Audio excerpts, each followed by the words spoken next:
Buddham Saranam Gacchami, Dhammam Saranam Gacchami, Sangham Saranam Gacchami.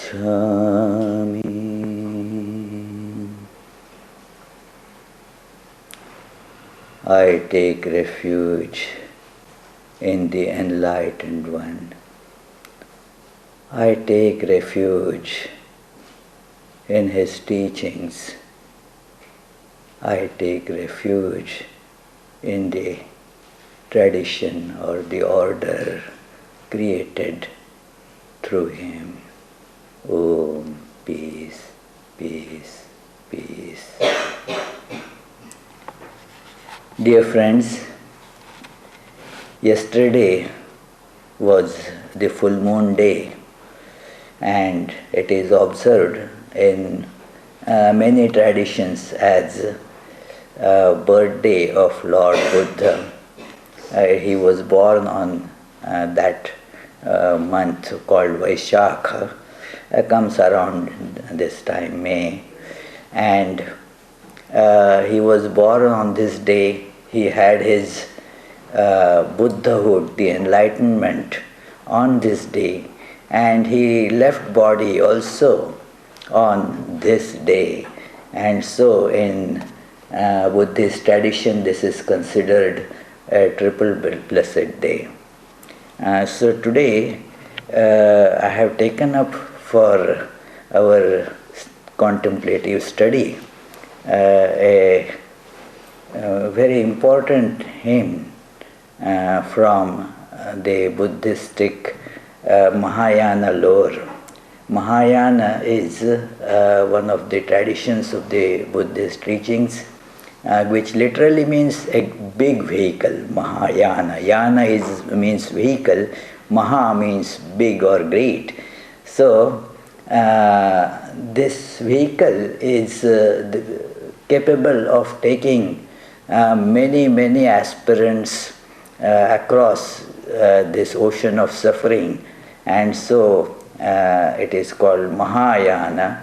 The other sects of Buddhism are also there, which are equally great, but this Mahayana, they have their own literature, which is mostly in Sanskrit and later on in Chinese and Japanese, other languages. The other sects like Theravada, which also gets called Hinayana as a small vehicle, it has most of its literature in the language of Pali, and the Buddhist canon is its only source. They claim to be the primary scripture. It is more spread in the Sri Lanka and southern parts of the world, but this distinction need not be taken too literally. And the doctrines are more or less very similar. Certain practices differ in their content a little bit. This particular hymn called Prajna Paramita Stotram, hymn to the supreme omniscience. I loved this hymn ever since I first got to read it, and it is the exact author is not very clear. In this book it is given as Lord Buddha as the author, but there is doubt whether actually Lord Buddha composed it or not. There are other books having very similar name, Prajna Paramita Sutra, which are attributed to a great Buddhist scholar and saint, Nagarjuna. So many assume that this also has been composed by Nagarjuna, which probably is true.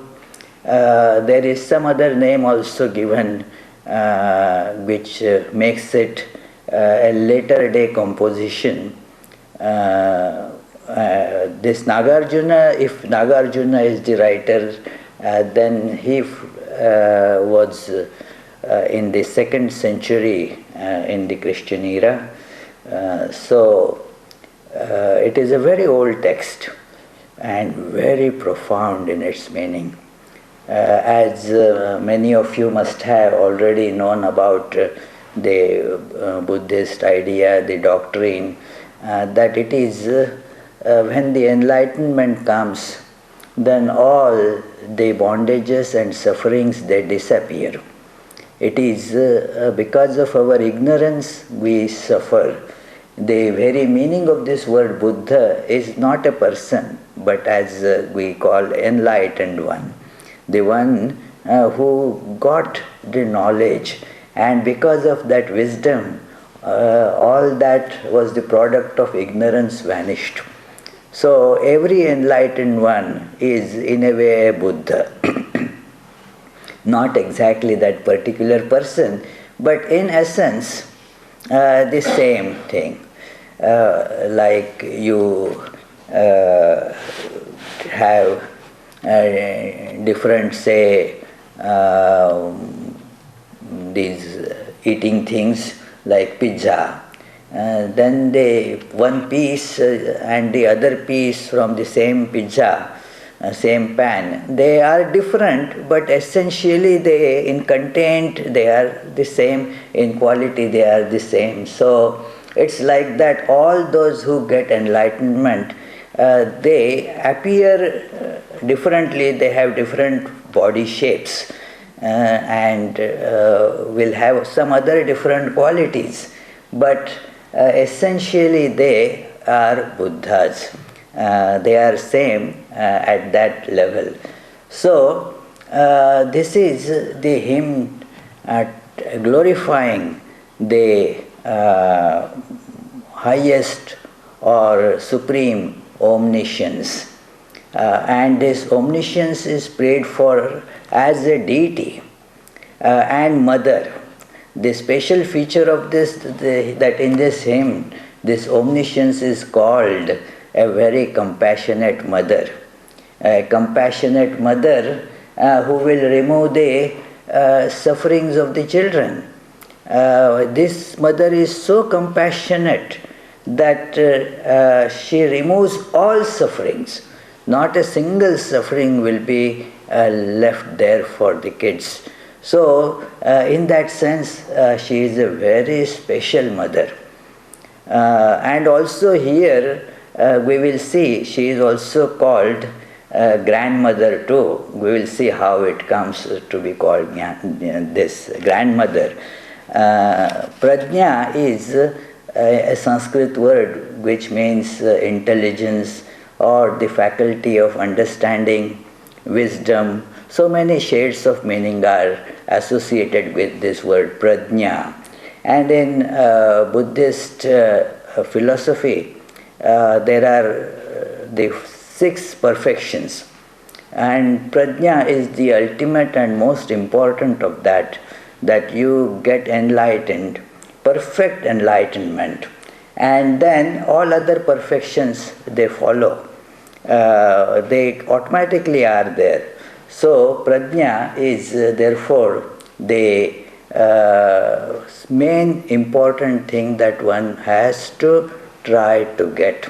So this Prajna, therefore, whatever you try to get, whatever your mind is really on, you start worshipping it. That doesn't mean that you will have all the worship rituals, that articles of worship, but you will keep on thinking about it. You will be always striving to find out how I can get it, and thus your mind will be dwelling on it. That is actually the proper meaning of this word worship. So this Prajna, when you want to get this Prajna, then you think, how can I get it? You think about it all the time. Your mind hovers around it, and in that sense, you are worshipping it. And this being such an important thing,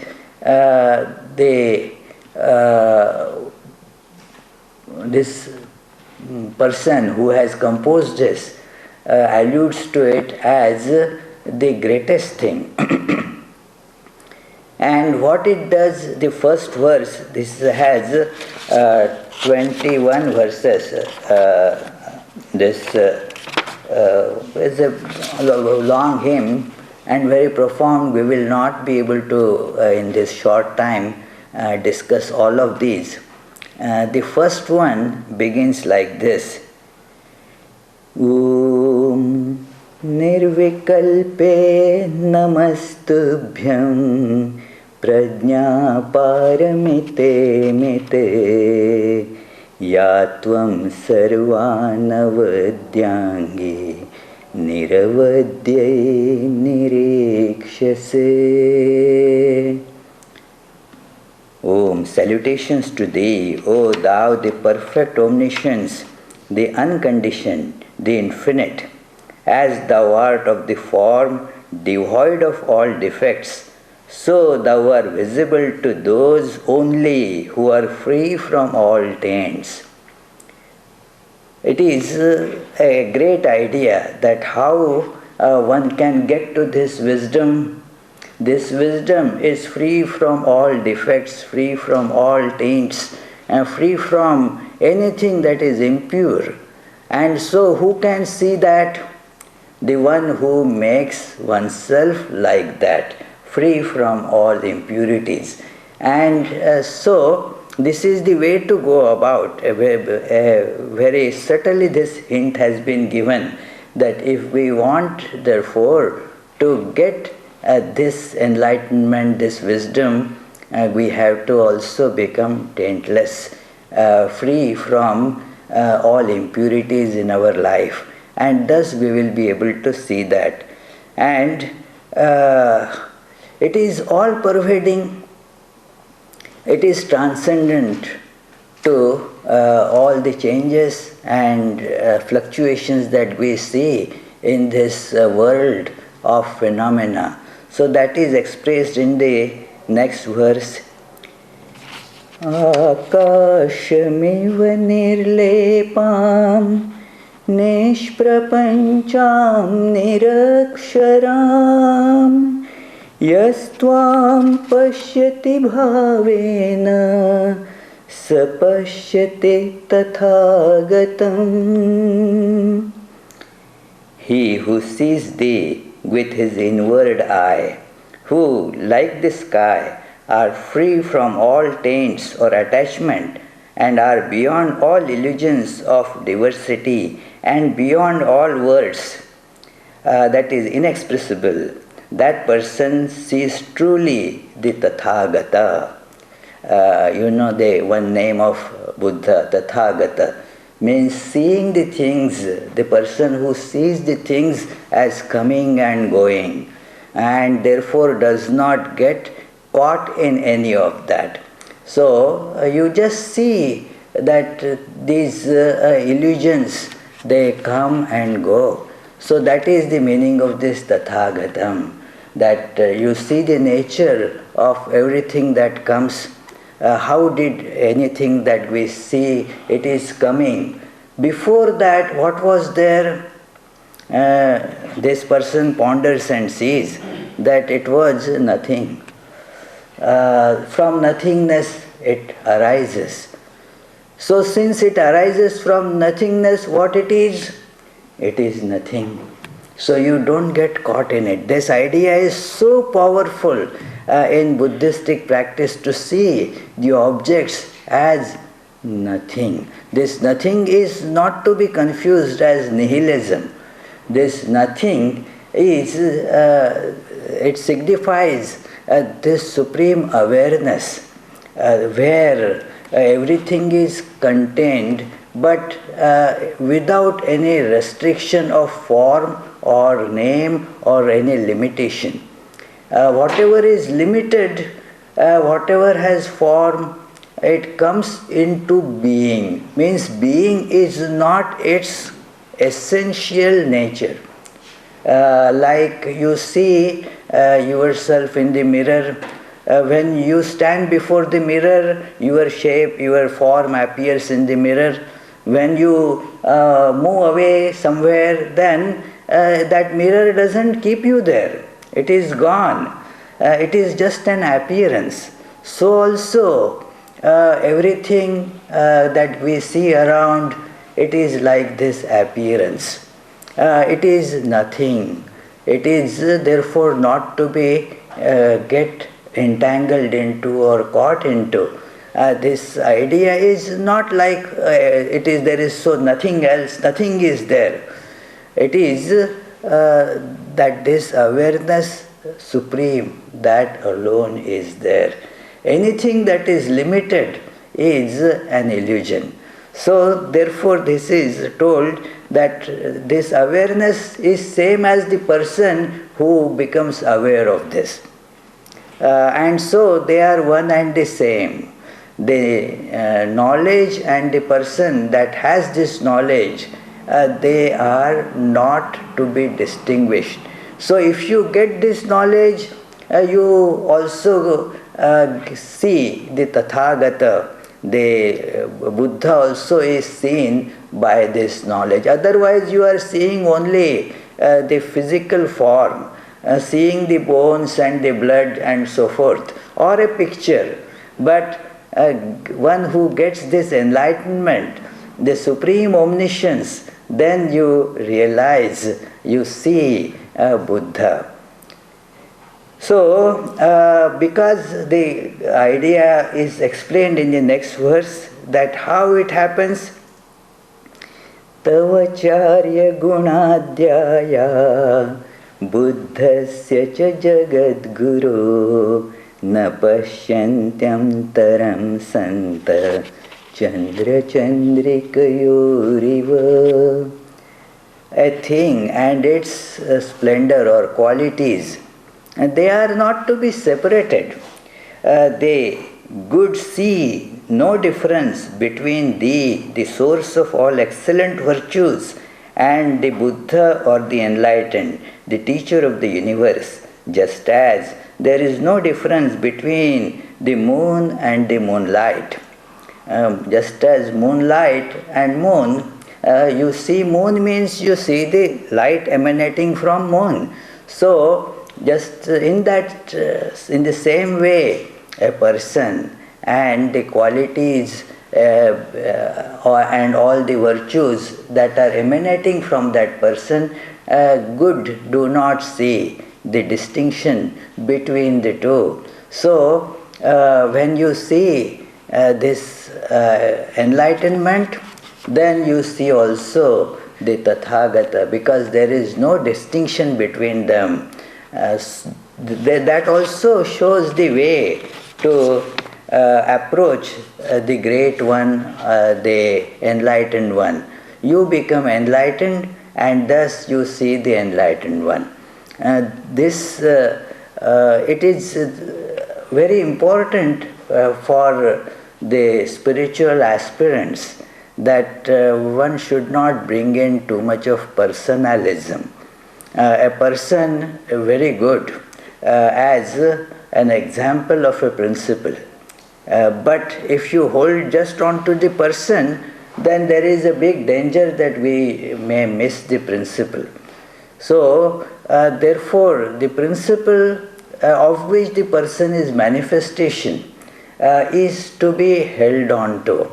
The person is to be worshipped or to be followed only as manifestation of the principle. And that is how all great teachers of mankind should be followed. Not holding on just to the person. Person is very important. But how important, in what sense? Important in the sense of exemplification of that great principle. So, follow the person, but to follow it to get that person, that principle. Like you follow If you want water, then you go to the water faucet. But water faucet is important for getting the water. Similarly, this person is important for the essential wisdom that the person has. So the two things are to be properly understood. And now it is said how all these great people, they become great because they have this wisdom. Mother Prajna, you, Prajna Paramita, you have blessed them, and therefore because of your blessing, because you are with them, your splendor makes them great, and in that sense you are their mother. These two verses tell that how you are mother and grandmother. सर्वेषामपि वीराणां परार्थनियतात्मनां याधिका जनयित्री च माता त्वमसि वत्सला यद्बुद्धा लोकगुरवः पुत्रास्तव कृपालवः तेन त्वमपि Kalyani सर्वसत्त्वपितामही. Thou art the uncommon or special creatrix and the affectionate mother of all those true heroes who are engaged in doing good to others because of their wisdom. Their wisdom is doing good to all others who are seekers of wisdom. And how did they become wise? Because you are with them. You have blessed them. You are the one who made them wise, enlightened. Like how a person becomes wealthy, you say that this person is wealthy. If somebody has no wealth, will you call that person wealthy? So wealth has generated the wealthy. If somebody has wealth, that person thus gets called wealthy. So wealth is the mother in that sense of the wealthy. So who is the mother of wise? The wisdom is the mother of wise. So because they became wise because of you. So the wise were created through you. So you are therefore their mother. And these wise people, these they are called great heroes here. Veera. Sarvesham api Veeranam. They are great heroes. Why are they great heroes? Because they have renounced not only the other earthly things, but also for the sake of others, they have given up being still in that wisdom. They come at our level to teach. That is a great sacrifice. They see that how other people are suffering, and therefore they kind of come down to our level. And this is being a great hero. Sri Ramakrishna's that famous story is there that three friends were walking and they heard the sound of great celebrations on the other side of a wall along which they were passing. And what is this joyous thing going on there? They wondered, and one of them said that let me climb the wall and see what's happening. And he climbs the wall, but then the scene on the other side of the wall was so enchanting, so full of joy. It was so powerful that he did not think of his friends. he just jumped saying ha ha, and he jumped on the other side of the wall. The second friend also thought that now let me go and try where this friend, what kind of a fellow, without telling us, he just jumped there. At least he should have informed us. This other friend, he also climbs the wall, and the same thing happened to him too. He also just jumped on the other side of the wall. This third friend, he said, well, both of them, they haven't returned. Let me try and see what is going on there. Why these, my two friends, with that exuberance of joy, just jumped on that other side? He also climbs the wall. He also sees that tremendously hilarious and joyous scene there. Everybody was kind of immersed in big mirth. But he thinks that, well, if I also jumped, now who is going to give the news of this place to millions of suffering people? So he restrains that temptation of jumping into it, comes down to tell this news to people. So these are the heroes who have not just attained the wisdom, but having attained the wisdom, they also want to share it with other people. So they therefore are called heroes.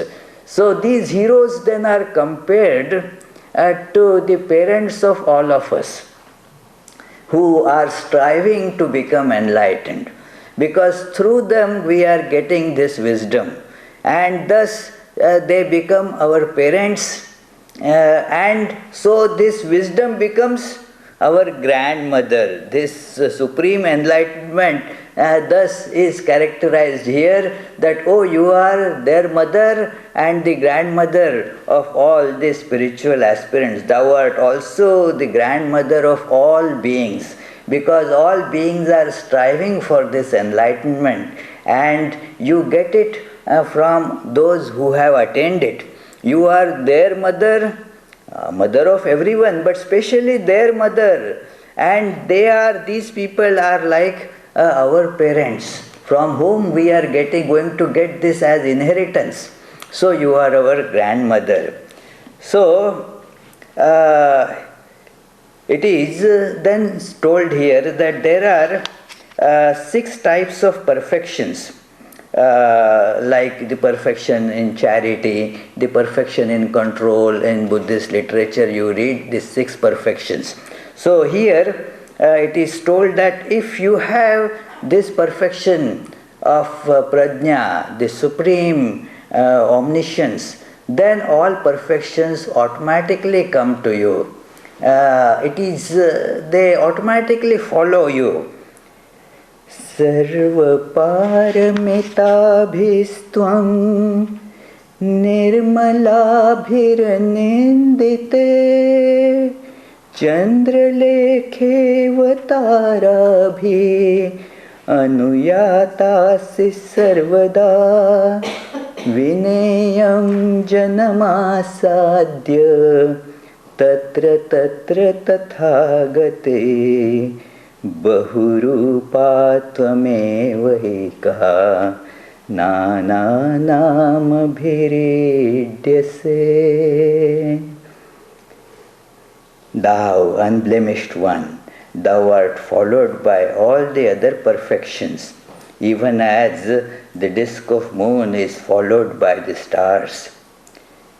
Though one, thou have various forms, so the Tathagatas worship thee under various names according to the temperament of disciples at different places.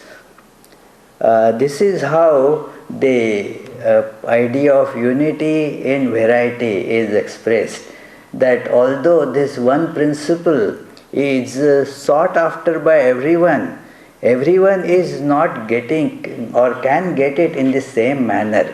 The temperaments differ. Like the same medication to be given, if a grown-up person is to be given that medication, a pill is given. Come on, take the pill, and thus you will get the medication inside you. As for a small baby, infant, the pill cannot be swallowed, you say. So the same medication would be converted then into a sweet, some syrupy thing, and then given to that. Some patients would be such that they will not be able to take it as a pill or even as syrup, because that tract is having problem. So then they are given it as an IV drip. So there are so many ways in which that medication could be given. So we all, although need that medication of this supreme wisdom, all cannot take it in the same way. So the teachers know that in what way the wisdom has to be given to each person, and accordingly they shape that wisdom, give it in such a form that the student will be able to absorb it.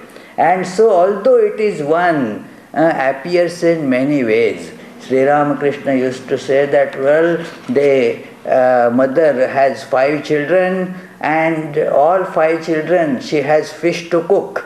But all cannot take the fish in the same form. Some kids, they have very good digestion power. Some have not good digestion. Some have one type of liking, some have other type of liking. So mother, that same fish mother cooks in 5 different ways for 5 kids. So this one enlightenment, this supreme enlightenment is given to different students according to their particular temperament. And that is the great important idea behind teachership. This is not like reading from the book. The spiritual teachings are not that everybody is given in the same way. Not like teaching in a college classroom, come on, everybody read the same book and absorb that to their capacity. This spiritual training, teaching, therefore is very personal. The scriptures can be read by all people, but that doesn't mean that they will be able to absorb it. It is a very personalized training. Many of you might have read the method with which Sri Ramakrishna used to train his disciples. In the book Sri Ramakrishna and his divine play, there are a couple of chapters on that how Sri Ramakrishna used to teach different disciples according to their temperament, their constitution, so that the truth will enter. So, although one truth, yet the way in which it is being given are different. So in that sense, this one supreme omniscience, although one, appears Bahurupa Tvamevaika.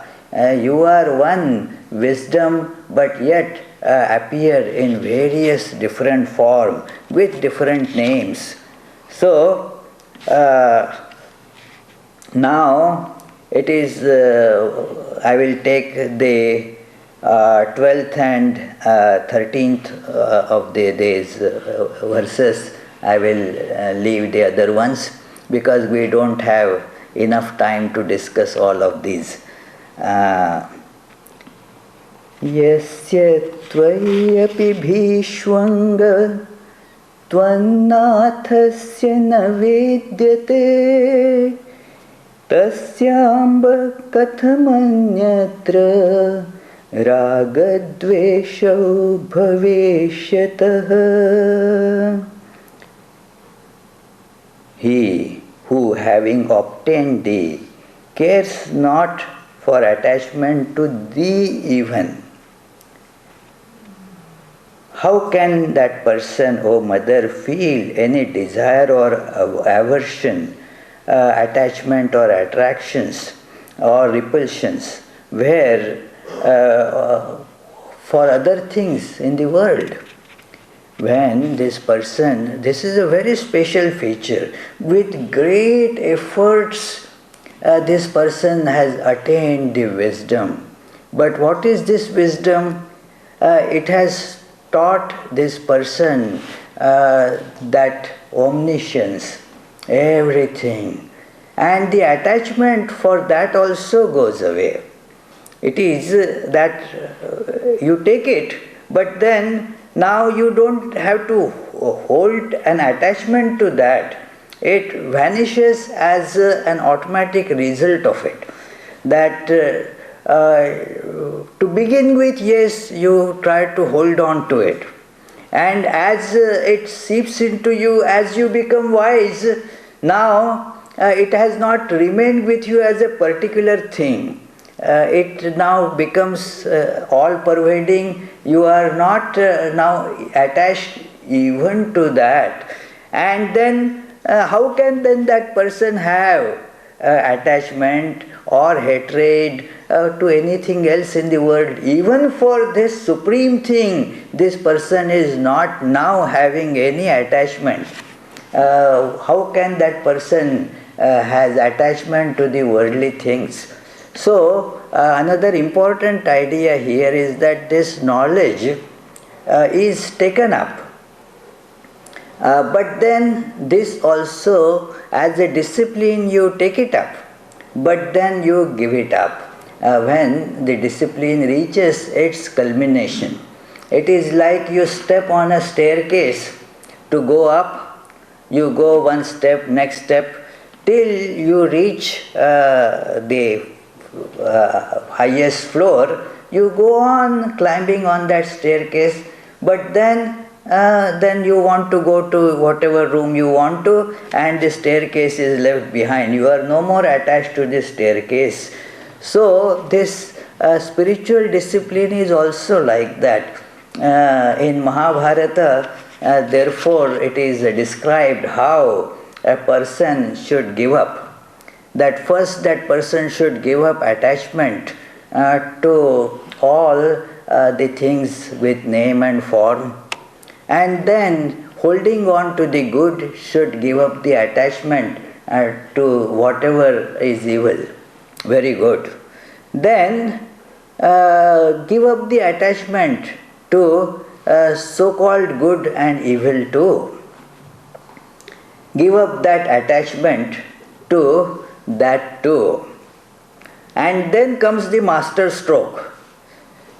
Give up the attachment to giving up also. Yena tyajasi tat tyaja. That by that idea, let me give up, that idea is also now to be given up. There is nothing to be given up now. So attachment to that also is to be given up.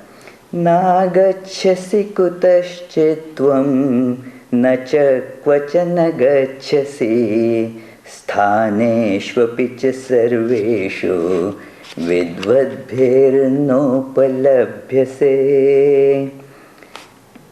Thou dost not come from any place, nor goest anywhere. Verily, in no space art thou realized by the wise. That it is this wisdom, where does it come from? It is not a particular spot that it is coming from. Don't look for some other cause for it, some other source for it. It is its own source. Not that you dig it somewhere and you find it. You may find a book by digging somewhere, the archaeologist may find a book, but the wisdom is not that book. The wisdom is in his own source, not that the wisdom was created by something else. So it is not coming from some place or going to some other place. It is omnipresent. And being omnipresent, it is not particularly present in any place. It is everywhere, and therefore it is a beautiful idea here where the wise one find it? In no space. As if there is something like no space. And in no space they will find it. That is, when you stop looking for it in a space, then you find it in no space. Or the other connotation is that it is all pervading, so you don't have a space in which you will find it. In no space you can find it, and there is no space in which you can find it. So then it is told that it stands on its own. Not that this is a beautiful distinction between the knowledge obtained consciously and knowledge that has just come to you without any conscious efforts. You did not know it and still you got it. You were worshipping it without knowing, or whether you were worshipping it knowingly. In both cases it says that the result will be the same. Ye tvamevam na pashyanti prapadyante cha bhavatah prapadya cha vimuchyante tadidam mahadadbhutam. It is passing strange that those two who do not see thee thus but take refuge in thee with their heart and soul are freed from rebirth. And they also get illumined, although they didn't know about it, but they were doing it just without knowledge. Still they will have the same result. Like if you have a disease, and whether you take the medication knowingly or unknowingly, the result will be the same, you will be cured. Sri Ramakrishna used to say, look, whether you jumped in the water consciously or somebody pushed you in the water, the result will be that you will be wet. That is the result. So whether you knew about it, and so having known, having studied, you started the practice, and thus in the public sight you were a spiritual aspirant practicing it. You were a student, you had studied lot of books and so forth. But there may be someone who will not know much but had devotion. Devotionally that person was practicing it. And so the same result will accrue from this. And so it is said, Tadidam Mahadadbhutam. Is it not such a great wonder that whether you know about it or whether you don't know about it, if you do it devotionally, you will get the same ultimate result. That Sri Ramakrishna used to tell this story of one person, that one man was reading Bhagavad Gita. And while reading Bhagavad Gita was shedding profuse tears. Somebody asked him, well, can you explain what is written there? He said that I really do not understand any Sanskrit. I do not understand the meaning of it. But whenever I hold this book and start reading it, I see the divine form of Krishna and I surrender myself to him. Automatically the devotional upsurge starts. I start shedding tears because of that. And Sri Ramakrishna said that for that person no need for any further understanding, because the purpose of it is already served for that person, because has that great devotion. So because of that devotion, a person will certainly realize it. And then we will take the last two of this great hymn because I am conscious of the clock also. So, can one really praise this? No, because it is beyond all words. Satyam evapi sanritya vakpathirvayamidrishaihi tvamastutyamapi satim tuštuvantah sunirritaha. O thou supreme omniscience, though thou art beyond all praises, yet by offering thee praises in such terms as these, and thereby covering thee effectively, we are extremely happy. It is for my benefit, for my purification. Out of my love, I am praising you. Not that I can adequately praise you, because you are beyond all words. I understand that your glory is infinite. I cannot really have proper words to praise you, but I am still doing it because it brings me joy. It makes me think about you. It is similar to what that beautiful hymn, Shiva Mahimna Stotra, the composer of it writes right in the beginning, that, O Lord Shiva, you are beyond all words, all praise. There are no adequate words to praise you.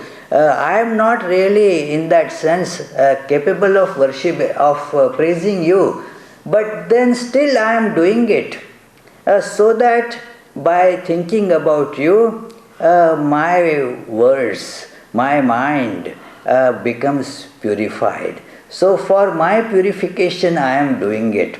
And not that I have the capability of adequately doing it. And then that is the meaning of studying scriptures, friends.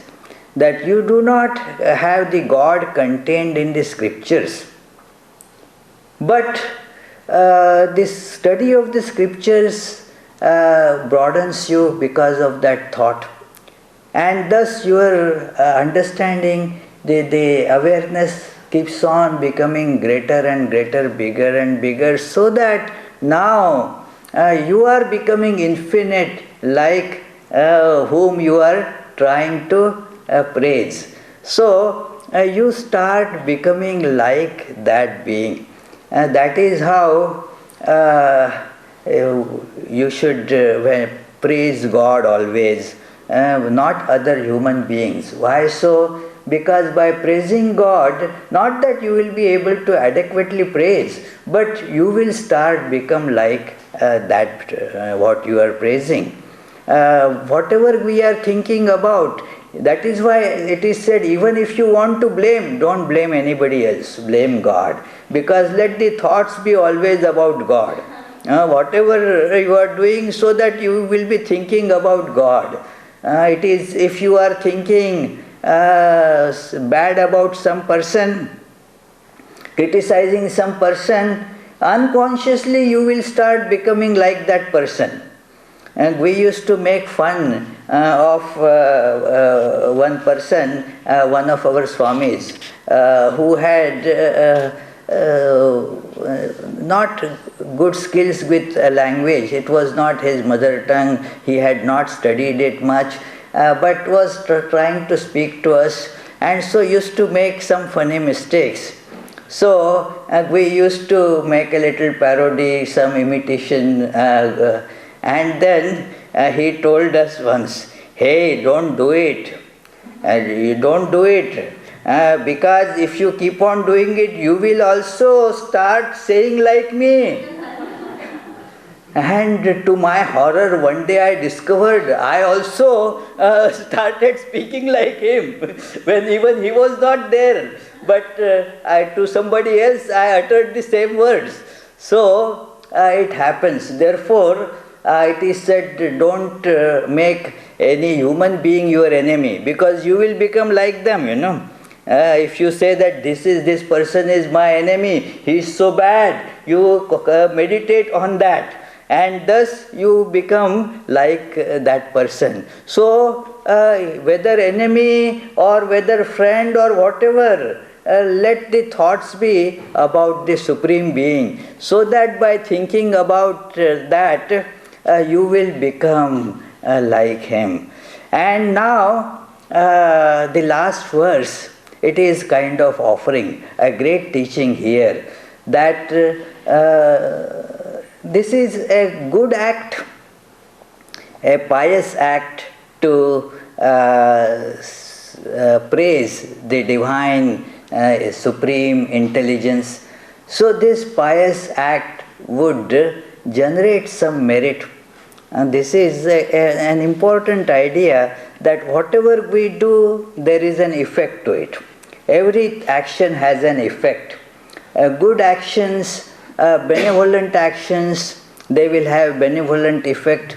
The bad actions, destructive things, they will have similar bad effects. Now, this great poet says, Prajna Paramitam Stutva Yanmayopachitam Shubham Tenastvashu Jagat Krishnam Prajna Paraparayanam. By the merit that may have been accumulated by me in singing this hymn in praise of the Supreme Omniscience, may the whole universe be soon blessed with perfection and wisdom. This person is praising, but already this wisdom has seeped into him to such an extent that he is not seeking anything for himself. Nothing is being sought as this merit, the result of this. So the prayer says, make the whole world Prajna Paraparayanam, aspirant of this great wisdom. There are very few aspirants for this great wisdom. Hardly anybody looks for getting this. Many and quite obviously feel that getting all the other riches in the world, that is important. Let me fulfill my other obligations in the world, or get lot of money. Somebody told me that I want to get lot of money, because then I will be able to give to others and thus make them happy. But what is the idea? You are getting more means already you are getting from somebody. So it is, you are anyway getting from somebody, so you are robbing them, is it not? So, and then give somebody, that is, you are just having your desires that let other people then praise me or think of me very highly. If you are looking for the wisdom, that is the greatest thing. You become one with the whole existence. And this being the greatest thing, this poet says that by praising you like this, it is an action and so will generate some karma. So please give me this boon as the whatever merit it might have accrued to me, that may everyone in this world be seeking for this enlightenment. This is all that I seek. So this shows already the wisdom having entered. It is not easy not to seek anything in the world. Only when one comes to that level of wisdom, then you stop seeking anything in this world. Know that there is nothing worth seeking here. So this person only prays that may everybody become enlightened by studying or by propitiating you, the Supreme Omniscient. This is a very beautiful hymn, and I study it often, but this was the first occasion that I actually spoke about it in a discourse.